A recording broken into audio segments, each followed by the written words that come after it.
va? ¿Cómo andan? Nuevo programa de Aciertos y Errores, nueva temporada, nueva apertura, nuevo año. Y bueno, aquí estamos nuevamente en este que ha sido declarado el año de la grandeza argentina, según el decreto 56-2026. Pasaron muchas cosas desde la última vez que nos vimos, ¿no? De allá en diciembre, en donde el Congreso tuvo una firme, digamos, una postura en particular que tiene que ver con lo que está sucediendo por estos días. ¿Por qué digo esto? Porque a fines de diciembre se logró aprobar un presupuesto 2026 que algunos decían que estaba complicado. Después ya en enero hubo una reforma laboral muy emblemática, que todavía tiene recursos de amparo por todos lados. También hay situaciones que ya teníamos una ley de discapacidad que estaba aprobada en varias ocasiones, pero se reglamentó eso, que finalmente hoy, en el día de hoy particularmente, hubo una movilización por personas afectadas por esto, porque todavía, a pesar de la reglamentación, eso no está llegando a quienes están en esa situación, ¿no? A ver, ¿por qué hablo del Congreso? Porque la idea del programa de hoy, nosotros tenemos una característica, si se quiere, regional, ¿no? Yo creo que mucha gente desconoce el funcionamiento de los consejos deliberantes. Inclusive creo que muchos ni saben que existen los consejos deliberantes en los distintos municipios. Y un poco, ¿cómo será la situación? ¿Tienen el protagonismo y son tan fundamentales como el Congreso lo es en el marco del Gobierno Nacional? En un ratito vamos a hablar con un presidente de un consejo deliberante de la región, pero por lo pronto, a partir del 10 de marzo empezaron a funcionar nuevamente, después del periodo estival, los consejos deliberantes de los distintos municipios. Nosotros hicimos un reconto de 4 municipios. Véanlo, y de esta forma iniciamos la temporada 2026. Esta temporada que dio en llamarse el año de la grandeza argentina, acá en Aciertos y Errores. Vemos el resumen de los consejos deliberantes. Nos espera un gran 2026 juntos, lleno de desafíos, de proyectos y ganas de continuar este camino que empezó hace 10 años de la mano de Diego Valenzuela, y con este equipazo que hoy nos acompaña. En lo que a mí respecta, voy a dar lo mejor para el bien de los vecinos de 3 de febrero, y deseo lo mismo para cada uno de ustedes, que realmente podamos mirar hacia adelante con grandeza, con entrega, que juntos podamos construir un futuro mejor para nosotros, para nuestras familias y para toda la comunidad. Así que de esta manera dejo inaugurado formalmente el 52º periodo de sesiones ordinarias de este Consejo. Valoro muchísimo la acción de los bloques opositores y de los concejales opositores en general, porque creo que cumplen bastante bien esto que estamos planteando. Nosotros humildemente queremos llevarlo adelante con pequeños ejemplos, como por ejemplo lo que contábamos recién, la convocatoria de la ministra de Seguridad, o estamos llevando adelante este programa de la Reconquista con Vicente López, San Isidro, que son intendentes de otros partidos, tenemos diferencias políticas, pero nos juntamos, nos encontramos y vamos a hacer juntos, y nos vamos a mostrar juntos trabajando por un objetivo común. Vengo hoy a este honorable Consejo Deliberante a rendir cuentas de lo hecho, pero sobre todo a plantear el rumbo de lo que viene. Gobernar Morón hoy significa hacerlo en un contexto excepcional, con un Estado nacional que se retiró de sus responsabilidades y dejó a las provincias y a los municipios sosteniendo solos a nuestra gente. Frente a esta realidad, elegimos no resignarnos, elegimos estar más cerca que nunca de nuestros vecinos y vecinas. Siempre hubo articulación entre la nación, las provincias y los municipios. Ese vínculo histórico permitió el crecimiento de nuestras ciudades y garantizó derechos básicos para millones de argentinos. Hoy, ese esquema está alterado. A los 103 comedores y merenderos que hoy existen en Hurlingham y que ya ayudamos el año pasado con equipamiento de cocina y mercadería, y que hoy vinieron a escuchar este mensaje, les quiero agradecer por parar la olla para los vecinos que lo necesitan. Y les digo que este año vamos a seguir invirtiendo en equipamiento y además vamos a dar un curso de manipulación de alimentos para capacitarlos mejor en esa tarea que ustedes ya hacen de siempre y hacen de corazón. Pero queremos además ayudarlos para que sea más fácil y puedan hacer un menú más variado todavía. Así que gracias a los merenderos de los comedores por ayudar a los vecinos de Burlingame en un momento difícil como este.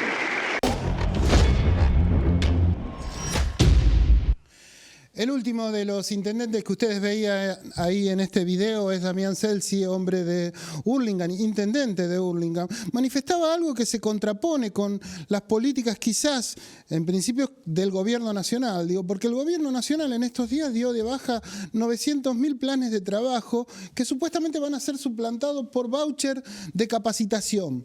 Bueno, esta es la política y esto es lo que en definitiva lleva adelante el gobierno de Javier. Me dijeron que no diga el nombre porque recién tuvimos un corte de luz. Entonces, el gobierno del Jabo, para decirlo de alguna manera.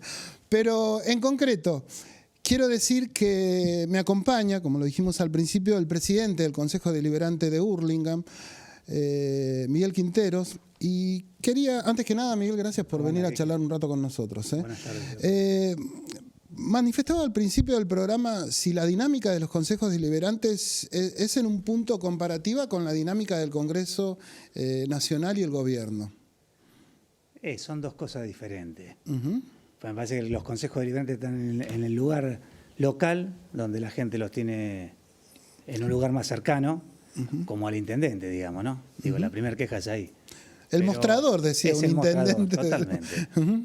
Y cercano a la gente al hacer las cosas bien o al hacer las cosas mal, ¿no? Uh-huh. Digo, para todo tipo de cosas, el Consejo Deliberante o la municipalidad son los lugares más cercanos donde la gente busca ese vínculo. ¿Crees que el grueso de la gente, del ciudadano común, conoce los consejos deliberantes o saben de la existencia? No, nosotros porque es un conjunto. Desde hace 2 años a la fecha se está implementando concejal por un día con las escuelas primarias y escuelas secundarias, y la realidad nos damos cuenta que el adolescente, que mucha gente dice que está politizado, nos damos cuenta que la realidad no conoce ni dónde está el Consejo Deliberante, menos cuáles son sus representantes, ni cuántos concejales representan al distrito donde viven. Miguel, ¿qué crees? ¿Que eso es responsabilidad de la dirigencia política, en principio, esta situación de desconocimiento? Al menos vos me nombraste adolescentes, ¿no? Digo adolescentes porque si uno habla de los chicos, está claro que un chico quizás que va a 4º o 5º grado no esté bien empapado o mira noticieros mirando quizás a nivel nacional de los dirigentes y no tanto a lo nivel local. El adolescente está más metido un poquito en las redes, uh-huh, cotidianamente, y me parece que de esa forma se compromete más o menos, pero está más interiorizado en el tema. Vos decías que es el primer mostrador, digamos, que los vecinos comunes tienen en función de alguna situación que les genera el municipio. ¿Está atado de pies y manos el Consejo Deliberante? ¿Depende pura y exclusivamente del intendente en ocasiones o tiene independencia propia? No, es un trabajo en conjunto. El que dice que hay una independencia propia, me parece que es un trabajo en conjunto. Estamos para colaborar en lo que el intendente necesite con el tema de las ordenanzas, pero es un trabajo en conjunto. Uh-huh. Es un vínculo. ¿Cómo es el vínculo ese que vos en particular, porque en términos comparativos uno podría decir que, más allá del género, podría ser como Villarruel en el Senado o el propio Menem en la Cámara de Diputados, digamos? ¿Cómo es el vínculo con los otros bloques? Me parece que la política se construye con diálogo. Después cada uno tiene una opinión diferente o cada bloque vota o opina diferente, pero tratamos, quien te habla, tengo diálogo con todos los bloques y me parece que los 2 años ayudó a construir muchas cosas en conjunto, muchas se votaron en conjuntamente con otros bloques, en otras, como para marcar el caso del código, se agregaron cosas que nos pidieron los bloques opositores y la realidad, me parece que aparte de cumplir el rol de concejal también somos todos vecinos. Y ahí, bueno, a veces se confunden las cosas de que esto es una guerra y el enemigo no está ahí adentro. ¿Cuál es la mayor problemática que hoy tiene Hurlingham? Me parece que como problemática la situación de la gente. Me parece que nosotros como Estado debemos tener claro el hospital público, tenerlo en condiciones. Digo, por eso también hay inversiones en el hospital como el quirófano o el materno que se están haciendo las refacciones. El espacio público como las plazas, lo mismo. La seguridad. Me parece que lo que la gente requiere, la recolección de residuos, las escuelas públicas. En eso que Es un tema, es un poquito de todo, pero también reflejado en el tema de que es lo que la gente pregunta cotidianamente. En eso que manifestás hay como un rol preponderante del Estado, digamos, Totalmente. que va a contramano de lo que pregona el gobierno nacional. No, bueno, pero nosotros, digo, el gobierno provincial está trabajando con el gobierno local. Ahora se está haciendo la avenida Vergara, que es la primera vez que se pavimenta Vergara desde el tramo de Colectora a Arenales, que es Ruta 4, la continuación de lo que están haciendo Ruta 4. Ya se hizo Camargo y se hizo Arenales. Ahora se está haciendo Vergara. Digo, encontramos a veces opiniones que dicen se asfaltó por tercera vez, cuarta vez. La realidad, Vergara en este tramo se asfaltó nunca en su historia. Va a ser la primera vez. Después que cada uno le crea que el mérito lo tiene uno o el otro, pero la realidad, eso es mejorar la calidad de vida de la gente. Y me parece que hay que apuntar ahí. Hay que apuntar a estar al lado del vecino, con errores, con virtudes, pero estar al lado del vecino. Quien te habla, me toca cumplir el rol de presidente del consejo, pero soy más un militante que un presidente del consejo.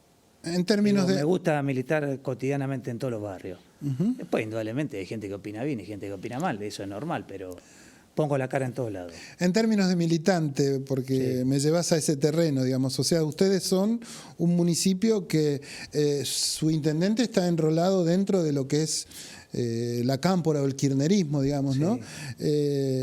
A diferencia de otras gestiones que también son peronistas. Yo soy peronista y estoy enrolado con el intendente, trabajando en conjunto. Digo, es una unión de muchas agrupaciones, pero con un bien en común, de que Hurlingham vaya creciendo. Indudablemente, si le pregunta a la oposición ve todo mal y cree que en 2 años se pueden hacer un montón de cosas. Y si no, echan cara de que hay en muchos años la provincia o el gobierno local siempre fue peronista. Bueno, se hicieron un montón de cosas. Digo, el peronismo hizo un montón de cosas. Y siempre hay que gobernar para todo, pero para el que menos tiene, mucho más. Porque el que menos tiene utiliza todos los servicios del Estado.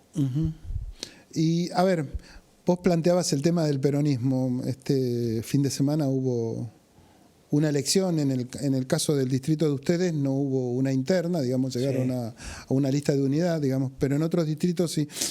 Voy más que nada a esta situación. El peronismo ha tenido un grado de responsabilidad importante en función de la presidencia de Javier Milei. Totalmente de acuerdo. ¿Hay un trabajo, digamos, Totalmente a partir de eso, digamos, para...? Quizás ese trabajo, esto es un equipo, ese trabajo quizás lo tengan que hacer los dirigentes que están a otro nivel, sin faltar al respeto, y nosotros los de abajo...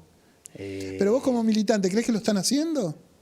Y yo creo que nosotros tenemos, primero, no sentir vergüenza de decir que somos peronistas. Segundo, tampoco sentir vergüenza de que se hicieron muchas cosas buenas y muchas cosas en las que nos equivocamos. Pero tercero, hay que seguir militando y trabajando para la gente, porque la gente la está pasando mal. Después, si nos ponemos de acuerdo, mucho mejor. Pero en la realidad, el servicio de la gente tiene que estar. De un lado o del otro, el servicio a la gente tiene que llegar. Y la gente no discute ese tipo de cosas si uno es de uno o uno de otro.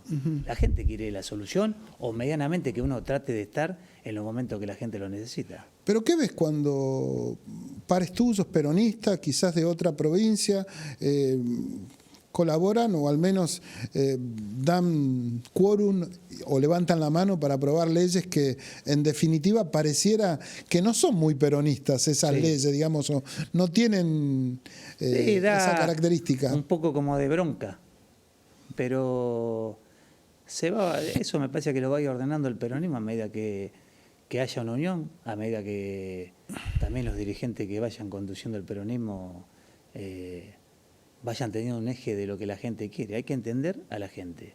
Y me parece que hay que ser claro de de cuál es el mensaje. Digo, ¿la gente quiere pelear? La verdad no. Después yo no me fijo lo que hace el otro, si insulta o no. Lo que quiere la gente es propuestas, soluciones y estar al lado de la gente. Y cuando uno escucha, tiene que recabarle el dato de que si se cometieron errores, no volverlo a cometer. Y me parece que el peronismo tiene que estar acorde a eso, primero porque el peronismo siempre tuvo, en los peores momentos que tuvo el país. Digo, todo el mundo critica, pero la realidad el peronismo siempre está donde tiene que estar.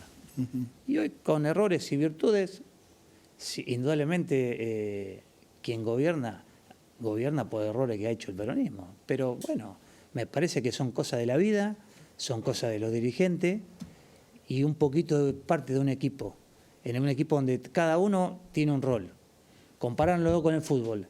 Si el arquero ataja todas las pelotas y el delantero no mete un gol, bueno, indudablemente se pierde. Bueno, acá me parece que esto también sirvió como una lectura de analizar la política, de escuchar a la gente lo que la gente quiere, de escuchar a la gente en un montón de cosas que quizás uno tiene otro pensamiento, y me parece que eso va evolucionando. Y también hay que ayornarse a los momentos actuales. Las redes es un factor fundamental, quizás para bien y quizás para mal, pero es un factor fundamental. O sea, ¿soslayaron ustedes el tema de las redes en general? O... No, pero creo que si bien es importante,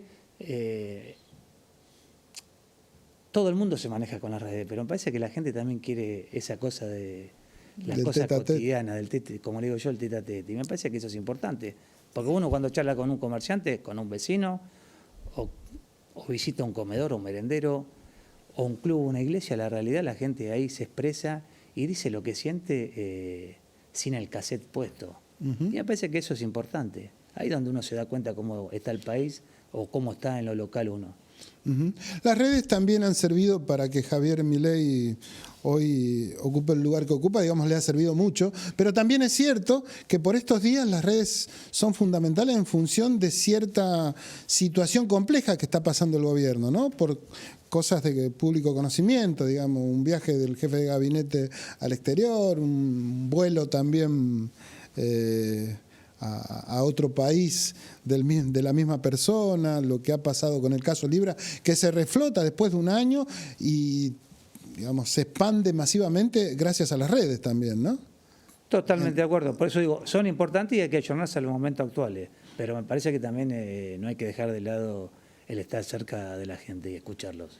¿Qué pensás del gobierno nacional? Que la gente la está pasando mal. Yo no soy de agredir ni de hablar mal de nadie, no, porque mi forma de ser es dialogar y dar una opinión. Después uno puede coincidir o no con la opinión. Creo que la gente la está pasando mal, pero también está esperanzada en un cambio. Cuando uno habla con gente que quizás votó a este gobierno y la gente dice, yo esperaba, bueno, y hay gente que está esperanzada todavía en que el gobierno va a hacer un cambio. Y quizás el que lo ve en lo cotidiano ve que esto no funciona. Y peleamos para que un peronista sea el presidente en el 2027 y un peronista siga siendo el intendente en Hurlingham en el 2027. En este caso es lo que están, ¿no? Está claro. Ayer Cristina Kirchner, en su defensa ahí en Comodoro Pi, manifestaba que algo que ya viene manifestando hace tiempo, que tiene que ver con la economía. ¿Crees que, digamos, la piedra en el zapato hoy del gobierno tiene que ver con la economía? Un poquito de todo. Esto como cuando dicen, no sé, el gobierno local se equivoca en tal cosa. Bueno, no veremos, capaz que uno se equivoca en un tema, pero son varios los temas. Es consecuencia de todo. Me parece que la economía, indudablemente la gente la está pasando mal, el trabajador no le alcanza para vivir, los sueldos no son lo adecuado, los aumentos aumentan y ya le cuesta cuando uno escucha a una persona que quizás no pueda comprar el medicamento, y esto no es hacer politiquería barata. Yo hablo de esta parte porque me toca estar con la gente más humilde. Quizás otro que esté a otro nivel habla de otra forma.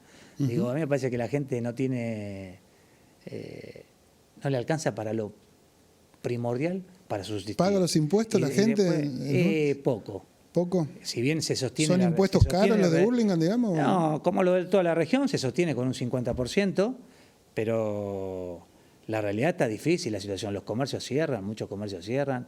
Y yo en el horizonte de lo que uno ve, tampoco ve algo que uno dice, uy, qué maravilla, hay que esperar que vamos a estar mejor. Porque se van adelantando los meses. El año pasado era en julio, hoy es en julio, en agosto, y bueno, así pasa el tiempo y la verdad la gente ve otra cosa, no la está pasando bien. La última, hablaste de lo que tiene que ver con lo laboral, hay una informalidad muy grande en cuanto al trabajo, Sí. Y en el caso de algunos sectores formales la inflación aparentemente ya ha traspasado todo lo que tiene que ver con las paritarias. ¿Qué rol crees que tiene los sindicatos en toda esta maraña, digamos, que estamos viendo? Yo estoy en el sindicato, uno de los sindicatos de los trabajadores municipales de FESIMUBO. La realidad, está difícil la situación. Y la inflación, cuando todos dicen que es un 2 o un 3% o un 1,5%, uno compra, cuando va a comprar un almacén o un mercado o a la carnicería, uno se da cuenta, y si la nafta aumenta el 9%, el colectivo te aumenta el 4%, el peaje te aumenta un 9%, la carne te aumenta un 10%, digo, ¿de dónde saca la inflación? La gente le sigue, los sueldos van aumentando de acuerdo a la inflación, y cuando vos aumentás un 2%, indudablemente cada vez alcanza menos. Porque cuando antes se abonaba la luz 10.000 pesos, todos decían, qué barato, hay que pagar más. Ahora pagan 120, no, y que corten la luz. Bueno, digo, hay que pensar también, uno gobierna para todo, pero también hay que pensar en el que menos tiene, porque si no, es gobernar por una clase que hoy la está pagando. Digo, hoy están, la clase esa que votó discute de por qué votó o no quiere decir a quién votó. Pero la realidad hay que pensar en el que menos tiene. Uno gobierna para todo, pero el que usa las herramientas del Estado es el que menos tiene. Miguel, te agradezco mucho tu presencia acá. La idea era un poco también hablar con esta parte de la política. Sí. Digamos, nosotros consideramos desde este programa que la política es la única herramienta que puede mejorar la calidad de vida de la gente. Agradecido a vos, a todos, gracias a la invitación al programa, y un día vengo a hablar un poquito más de la gestión. Hoy se nos pasó un poquito el tiempo, pero porque hablamos un poquito de política. Dale, cuando quieras. Es más, me gustaría que confrontemos con otros presidentes de consejos deliberantes de otra región. No tengo problema, aunque no sean de color político, no tengo problema. Te agradezco mucho. No, por favor. Miguel Quinteros, presidente del Consejo Deliberante de Hurlingham, estuvo acá en el primer programa de esta temporada 2026 de Aciertos Errores. Vamos a una pausa.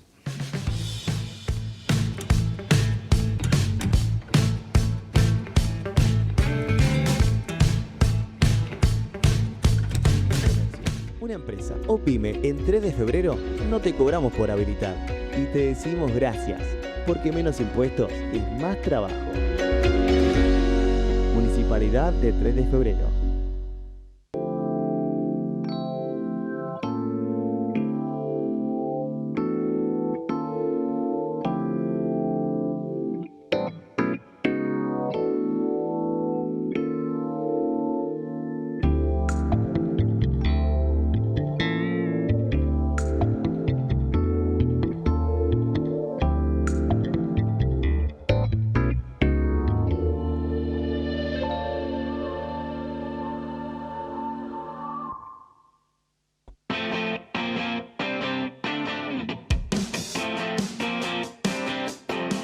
Cámara de Diputados de la Provincia de Buenos Aires. Seguinos en nuestras redes sociales y entérate de nuestras actividades. Encontranos en X como @HCDiputados, en Instagram, Facebook, YouTube y TikTok como Diputados BA. También podés visitar nuestra página web y suscribirte a nuestros canales de difusión en WhatsApp y Telegram.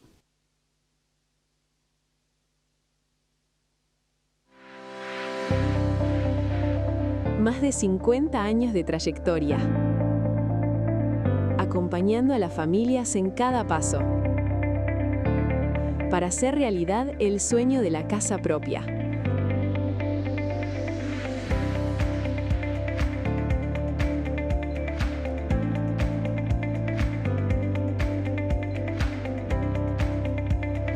Construimos tu futuro.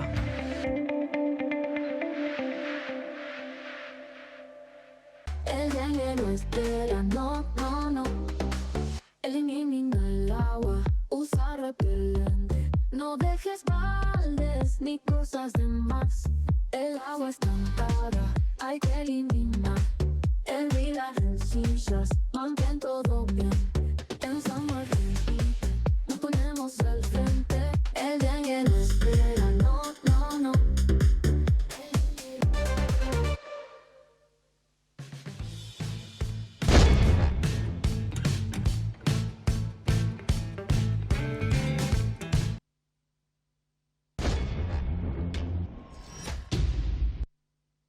Segundo bloque de este Aciertos y Errores. Me acompaña Janina Lescano, que es abogada de la Asamblea Permanente por la Restitución del Bicentenario. ¿Qué es el Bicentenario?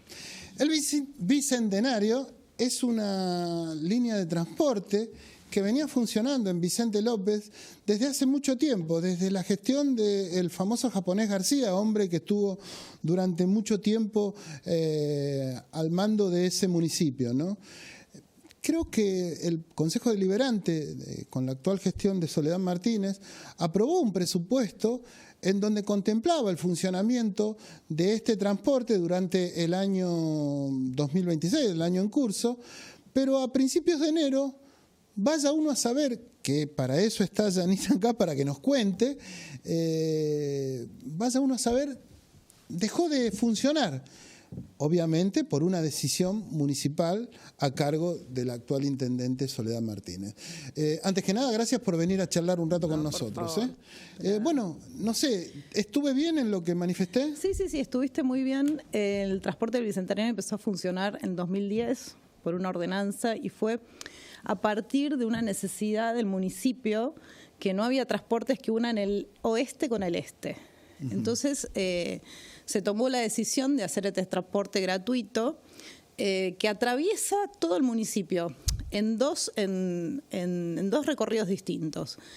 Son lugares donde no hay otras líneas de transporte, o sea, la gente normalmente que está en el oeste no puede llegar a Maipú, no puede llegar al río.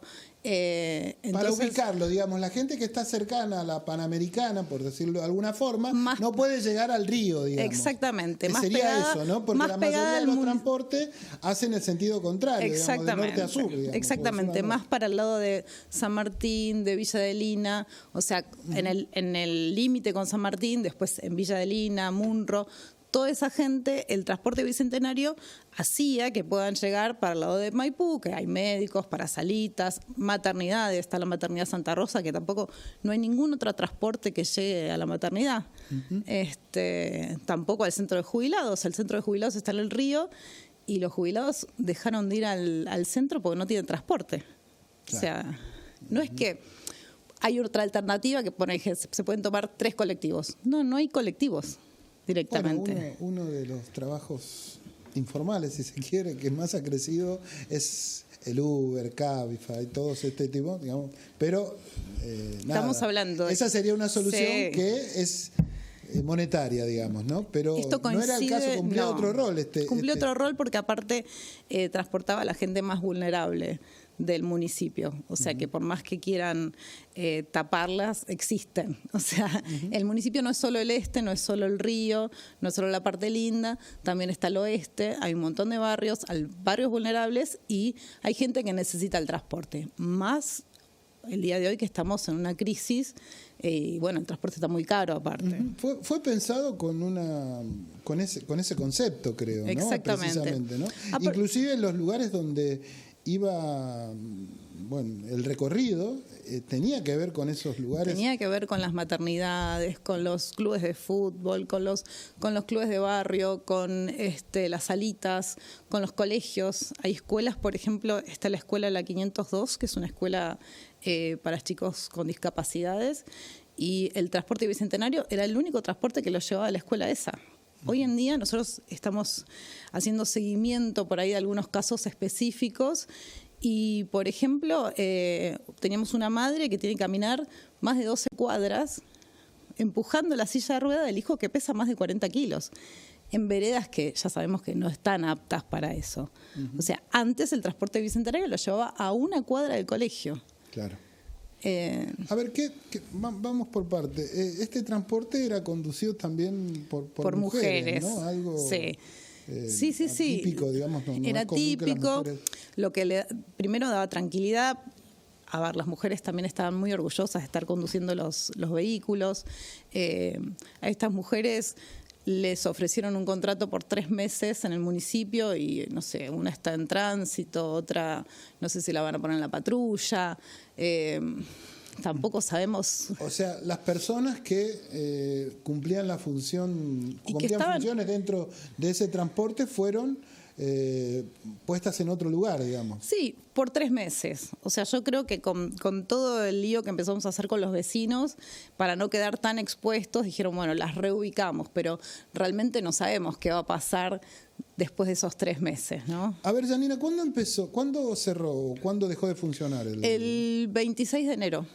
26 de enero. 26 de enero. ¿Qué manifiesta el municipio? Nada. ¿Cómo nada? O sea, el municipio sacó un comunicado una semana antes diciendo que iba a suspender por todo 2026 porque fue una cuestión presupuestaria y que ya no lo usaba tanta gente, lo cual es una mentira porque hay un montón de gente que lo usa y aparte la intendenta misma en sus redes sociales decía que había más de 1 millón de personas que lo usaban. Claro, esto fue en una campaña, digamos, de publicidad en un tiempo atrás, hace tiempo corto, ¿no? Y El año pasado, de hecho, en el presupuesto lo incluyeron. Un mes atrás fue el presupuesto, o sea, el presupuesto se votó en diciembre y el transporte lo sacan en enero y está presupuestado para todo el año. Hay 130 millones para el funcionamiento del transporte. Entonces, es algo que no... O sea, obviamente que hay sospechas de que por qué puede ser, por qué no, pero... Bueno, a ver, en esas sospechas, ¿qué es lo que se dice? En principio, el lugar donde no se puede acceder de ninguna manera es el CRAMA, que es el centro de jubilados. O sea, es un club de jubilados que queda en el río. Y bueno, nada, está rodeado de torres. Esto vendría a ser atrás hay un hipermercado muy grande en la zona. Y es una zona que es muy buscada por los constructores y por todo. No para pasar el día, digamos. No. Y la mayoría de los vecinos que van ahí, o sea, están jubilados, algunos todavía pueden manejar, otros no tienen los recursos tampoco para tener un auto. Y ya te digo, no hay manera de llegar al centro ese de jubilados, que no sea con el transporte bicentenario. Claro. Ni siquiera cuando Janina manifiesta que es un lugar, digamos, muy buscado, lo que está diciendo que esas tierras son aptas para un negocio inmobiliario muy interesante. Negocios inmobiliarios que se han multiplicado a lo largo no solo del conurbano, obviamente ya venía con el antecedente de la capital federal, en donde las construcciones son habituales y de manera permanente y en cualquier lado. Esto se extendió al primer cordón, que es donde está Vicente López, en donde también hay otros municipios que cada vez es más la cantidad de torres y edificios, digamos, edificios, que ya dejan en la historia ese panorama o ese paisaje de lo que era Vicente López antes. Claro. Lo que todos estamos acostumbrados a ver de Vicente López, hoy ya es más... La zona esa del río parece más Belgrano, parece más Cava que Vicente López. Esa es una. Otra es a otro lugar donde ya no se puede llegar, es a la maternidad Santa Rosa, que es una maternidad municipal donde... El Munro es eso, ¿no? Es Florida Oeste, donde la mayoría de las personas que del municipio lo usan esa maternidad, los que no tienen prepaga u obra social, concurren a la maternidad. No hay más forma de llegar a la maternidad, o sea... Bueno... También vaciar la maternidad, no sabemos bien cuál es realmente el objetivo. Bueno, hay una situación de varios de los municipios que están pasando por una cuestión de crisis económica, ¿no? Exactamente. O sea, bastante, no sé si... No es el caso de Vicente López. Vicente López tiene un presupuesto, la verdad que mucho mejor que cualquiera de los municipios. De hecho, está hecho el presupuesto para 2026 y no había déficit en ninguno de los ítems. Entonces es algo que, a ver, nosotros tuvimos una reunión con el secretario de Gobierno, con Eño Vitorino, que le acercamos las firmas que habíamos juntado con los vecinos y cuando nos recibió le preguntamos por qué era. y nos dijo, lo primero que nos dijo es porque no lo usaba nadie, que a nadie le importaba el transporte y que no lo usaba nadie. Entonces, le preguntamos. Hace un tiempo que lo usaba 1 millón de personas. Exactamente, le preguntamos. No lo usaba nadie porque, o sea que. Bueno, le preguntamos cuántas personas lo usaban y por qué decía que no usaba nadie, si antes decían que lo usaban más de 1 millón de personas, y nos contestó que lo usaban 600 personas de 1 millón, de más de 1 millón pasamos a 600, y entonces le dijimos, bueno, ¿cómo saben que lo usan 600 personas? Dijo, por los boletos. El transporte del Bicentenario no da boletos desde 2020.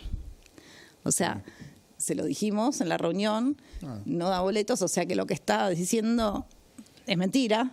Claro, evidentemente tenía un desconocimiento total. Total, un desconocimiento total. Evidentemente no tomaba el transporte. No lo tomaba, ni tampoco quedó muy claro en la reunión que tampoco le interesa a la gente, el tipo de gente que usa el transporte del Bicentenario. Claro. Porque siempre habló de manera despectiva a todo lo que es la parte oeste del municipio.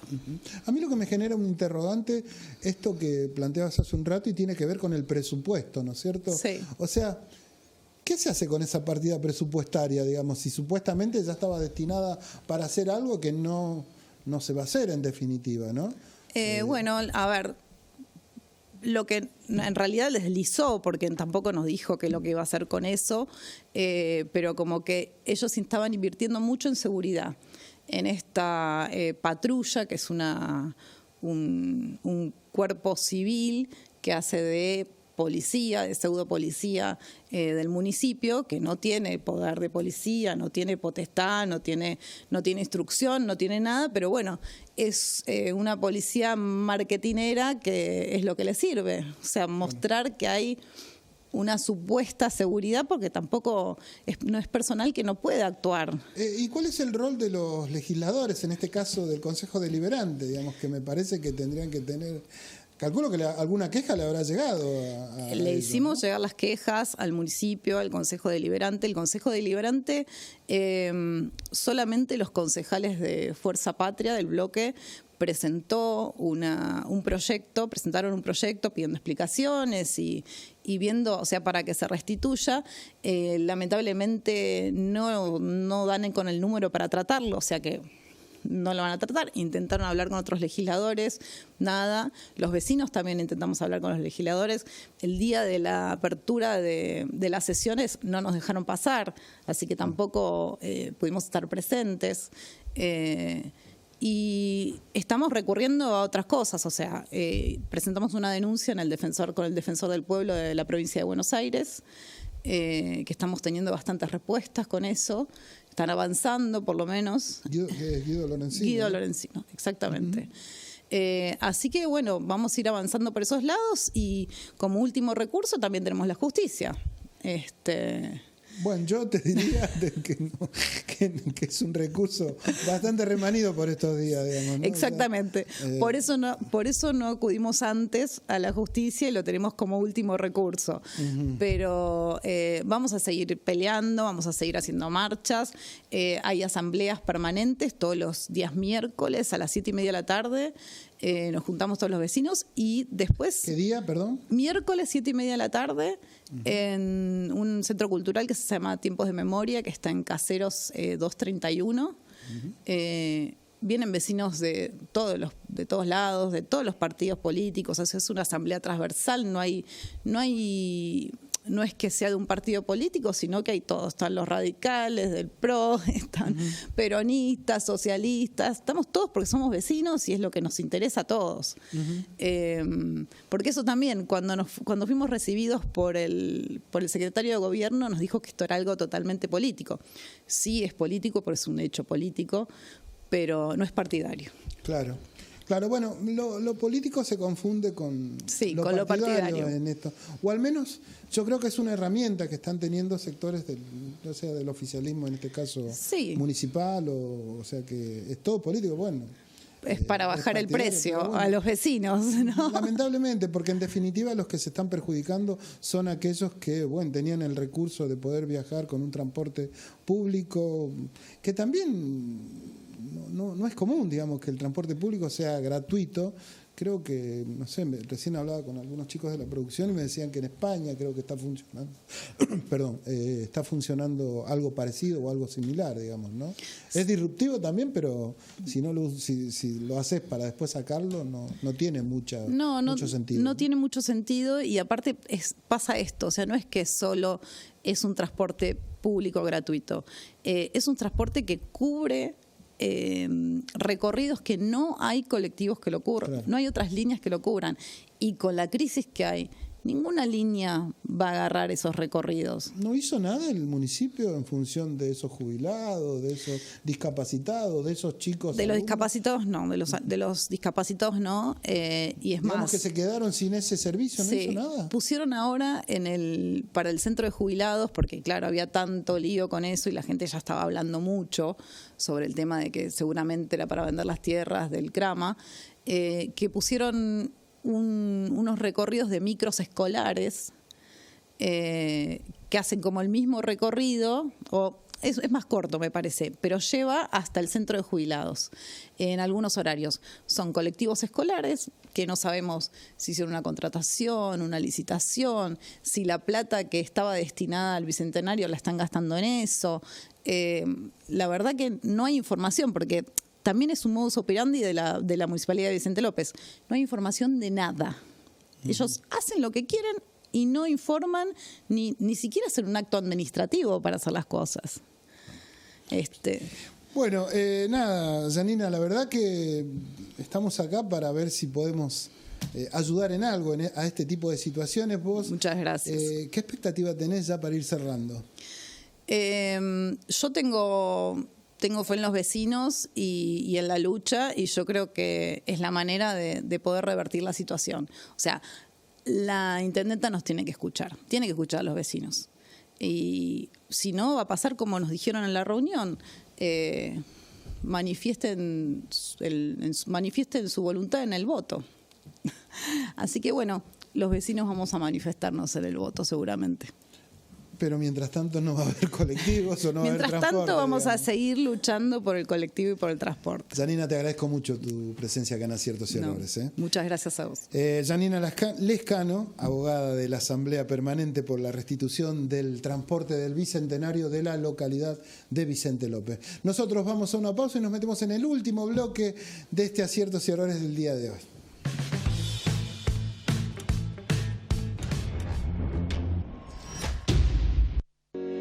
Si querés abrir un comercio, una empresa o pyme en 3 de febrero, no te cobramos por habilitar.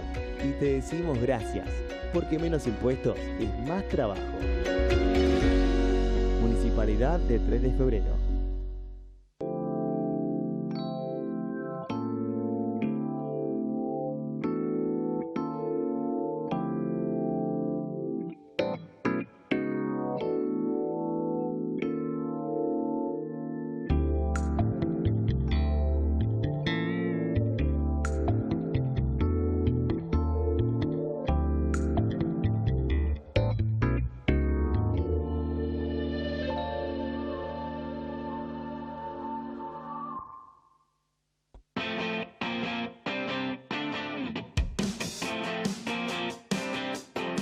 Cámara de Diputados de la Provincia de Buenos Aires. Seguinos en nuestras redes sociales y entérate de nuestras actividades.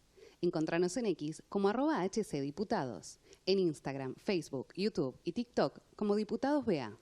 También podés visitar nuestra página web y suscribirte a nuestros canales de difusión en WhatsApp y Telegram.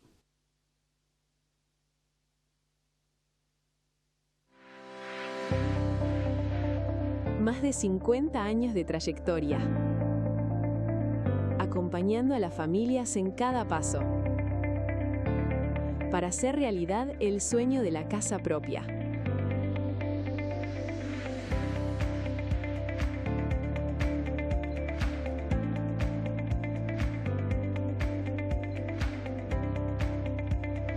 Construimos tu futuro.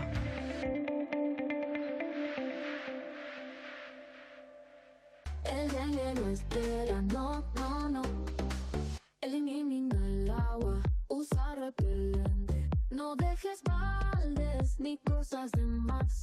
El agua estancada, hay que eliminar. El las rencillas, mantén todo bien. En San Martín nos ponemos al frente. El dengue no espera, no, no, no.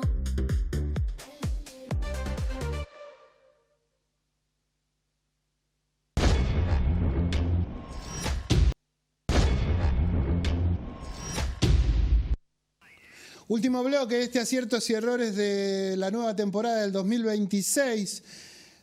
Temporada número 19, no lo puedo creer yo. Así que está bueno que sigamos acá, ¿no? No es poca cosa. Me acompaña, como hace mucho tiempo ya, Amelia Suárez, la doctora. Amelia, ¿qué te dije? Amelia Franchi, Amelia Suárez, me confundí con una dirigente política. Perdón, años?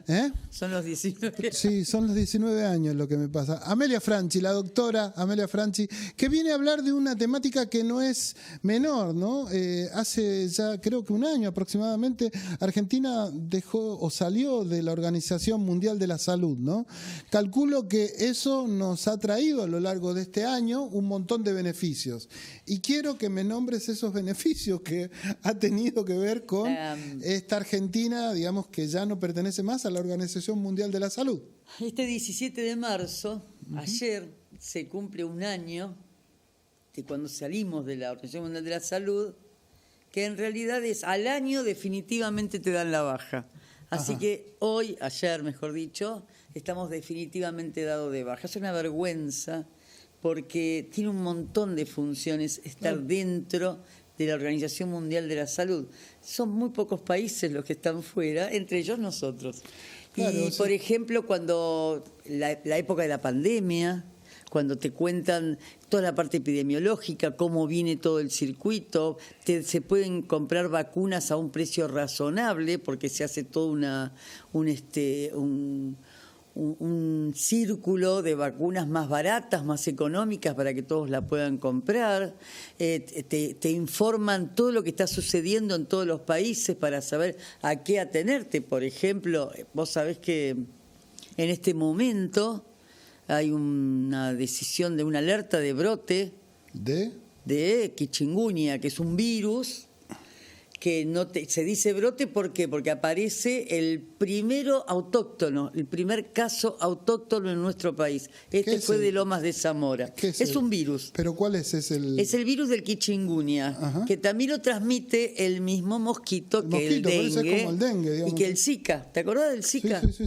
Bueno, son 3 virus que transmiten o sea que tenemos ya un brote de dengue, para que lo entienda del otro lado. Para que se entienda, el único caso que es autóctono, que no viene de afuera, porque hubo casos, pero cuando vos determinás y hablás y preguntás y ves de qué se trata, te cuenta que estuvieron afuera, en Chile, en Brasil, en otros lados, en otros países, donde hay, y entonces se llama que lo traen de afuera, entonces no es autóctono de nuestro país. A ver. Entonces, te pican allá y lo traes acá. Para acá. Exacto. Ahora, al tener el primer caso, hay algunos casos que ya dieron positivos en Salta y en otras provincias, tenemos que tener mucho cuidado con este brote. Pero también, ¿cómo hacemos para enterarnos de todas las cosas si el corte está por eso, dado? Porque me parece que hay un combo, digamos, que es bastante malo, si se quiere, ¿no? Porque la salud no está, digamos, al ser desfinanciada, o sea, ya es de público conocimiento lo que pasó con el Garrahan el año pasado, que no ha logrado solucionarse, más allá de algún aumento. Mira,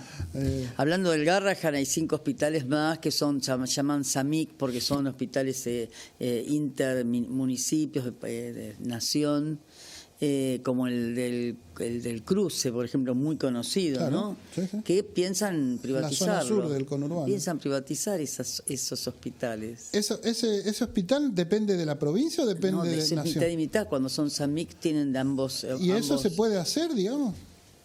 O sea, sí, se puede hacer todo. Entre aciertos y errores. ¿Vos crees que es un acierto que se dé la baja a gente que está trabajando?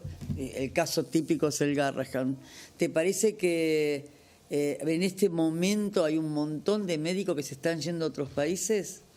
que a los 50 se pueden jubilar también, entonces hacen una jubilación anticipada y nos quedamos sin médicos, que hay un montón de especialidades que de repente no... ¿Y por qué? El déficit de médicos se fue acrecentando a medida que los sueldos fueron disminuyendo.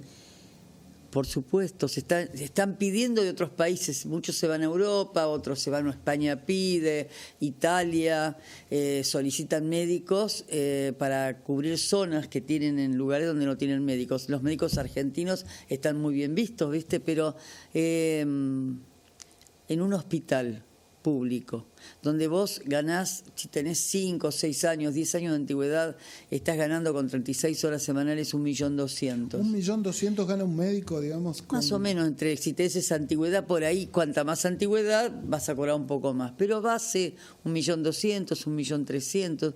Muchos son becas, no los médicos, sino por ejemplo enfermería, tienen becas, donde el sueldo de una beca, de las becas que se dan en ese caso son de 800.000 pesos. Yo te puedo contar, vos si fueras médico y tenés una especialidad, estás en una terapia intensiva, por ejemplo, donde están faltando médicos para esas residencias, ¿no? Entonces vos decís, ¿por qué me voy a sacrificar las pasiones de antes? No, lo que me queda pensando es esto que vos me decís, que los médicos están yendo al exterior. O sea, yo tenía entendido que por ahí se trasladaban al sistema privado, digamos, al sistema de salud pública. ¿Y si el sistema privado, vos tenés sistema privado? No, bueno, ¿te dan turno rápido también o pasa lo que está pasando? También está pasando por una situación... Hay muchas cuestiones en salud pública que se pueden charlar respecto a esto fundamentalmente. Y es que vos me decís lo privado o lo público, pensás que se van a lo privado. El turno que te dan en el privado es más o menos lo mismo. El costo de una privada, de una prepaga, en personas mayores de 60 es de 900.000 pesos en pareja, o un poquito más, o un poquito menos, depende de cuál. Si vos te tenés que ir porque ya estás jubilado, porque no tenés dinero, ¿qué haces? Bajás la obra prepaga. Claro. ¿Y dónde vas? A la salud pública. ¿Y qué pasa en la salud pública en este momento? Está lleno y vos hablas con los pacientes y te cuentan horas de espera, no hay especialistas, no tienen turno. Hay algunas especialidades que están dando turno en algunos hospitales y también clínicas para septiembre, para octubre.